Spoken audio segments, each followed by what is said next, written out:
All right, so you want to talk about it? Let's talk about it. Let's talk about this market that we've experienced for the last couple of years. Really wasn't a topic I was going to talk on because I've been in real estate for a long, long time, since 1999, and I've seen it all, but you may not have seen it all. So just kind of want to dissect it for a second if you'll bear with me, and hopefully you'll get some valuable information, hopefully, out of it.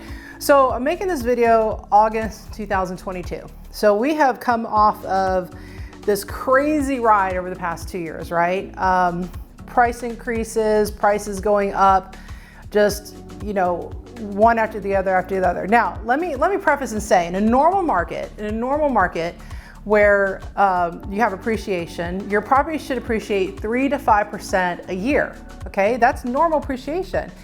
In this craziness over the past 2 years, we've seen 25 to 30% appreciation.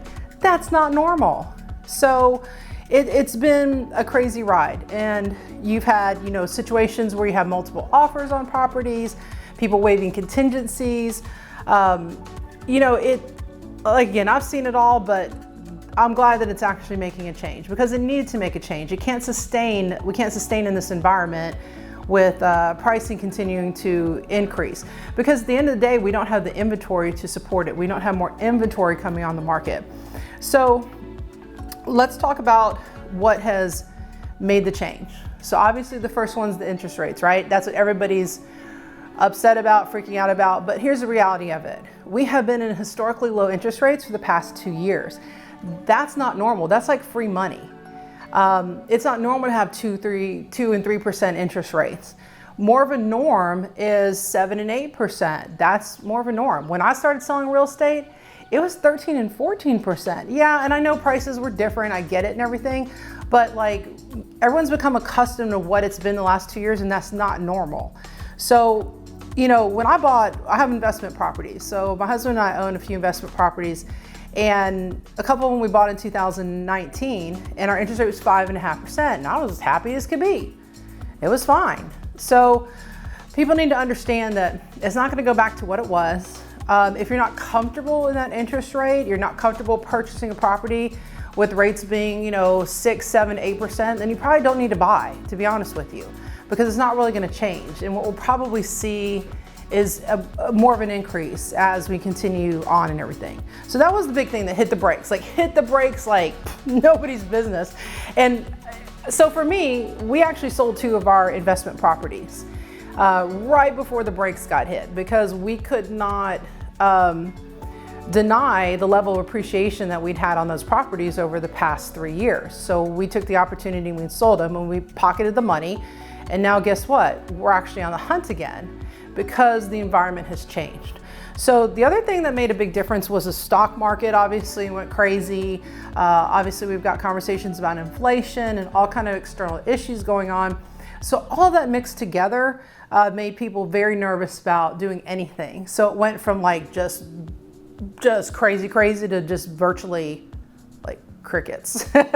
So again, for old timers like me, I'm used to this, so it doesn't bother me. I've seen it all. So all right, so here, where we are today. So all right, let's talk about it. Some of the reasons people are thinking they're going to wait is because they think the bottom is going to drop out in pricing. But the reality is it's not. Yes, we are seeing some price decreases. We're seeing price decreases in your higher end properties. We're seeing it in single family housing, but on a smaller scale, because again, remember I said we don't have the inventory, and we continue to not have inventory. So now it kind of looks like we have more inventory, but that's really only because things are staying on the market for a longer period of time, right? So give me an example of price decreases. So in the height of the craziness, I'm gonna use a condo as an example. You'd have a condo list for $400,000, right? And it would go under contract in like -2 days, it seemed like. And then someone would come and list another condo just like it in the same building for $440,000. So from unit to unit, like a 10% increase. That's absurd, right? So now you have some units still on the market that, let's say the one was at 400,000. Someone went out there and priced it at 475 just to see if they could get it. Well, guess what? You didn't get it.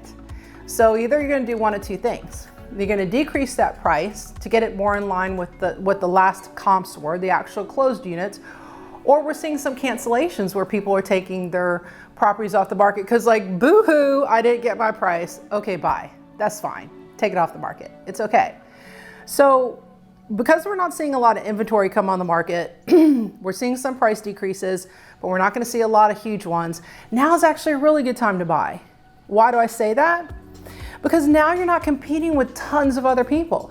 You actually have more than like 0.2 seconds to make a decision on buying a property. That's amazing. I mean, it's been very stressful for someone like me because I'm all about making sure that my buyers are, you know, making good financial decisions, whether they're buying for themselves or they're buying for an investment property. Especially investment property, you have to cash flow. You have to make some money on that property. That's the goal, right? So it became increasingly more difficult to find units that would actually cash flow because they keep raising the prices, but then the rental rates don't change, the gross revenue doesn't change, the expenses don't change. So then your ROI, your return on that investment, is shrinking. That makes sense. So now you're not competing with 1,000 other people. You have more time to make a decision. You will probably pay, believe it or not, the listing price or below potentially, without having to get into this big multiple offer situation and price escalations and all that kind of crazy stuff. You can get some contingencies in. So, you know, the thing called an inspection on a property, hey, that would be nice, right? So there's a lot of reasons. Real estate is going to continue to appreciate. It's one of the most consistent things that you can invest in, and you're going to see appreciation. So there's no reason to hesitate jumping in. If you are hesitant, that's cool. I get it. You know, you're freaked out by the rates, you're freaked out by what's going on in the world. You want to kind of sit off to the side a little bit. I completely understand it. It's not my job to force anyone to buy any property, any real estate, but it's mine to help educate people. So at the bare minimum, do me a favor. Just go to my website, register on my website, create yourself a search for what you're interested in, and then every day you're going to get an email alert with new properties on the market, what's gone under contract, what's sold, and then also price changes. So you can monitor all of that at your fingertips and you can watch for yourself. And then when you're actually ready to jump in, give me a call and I'll be there. I'm not going anywhere. Let's say I've been around for over 17 years.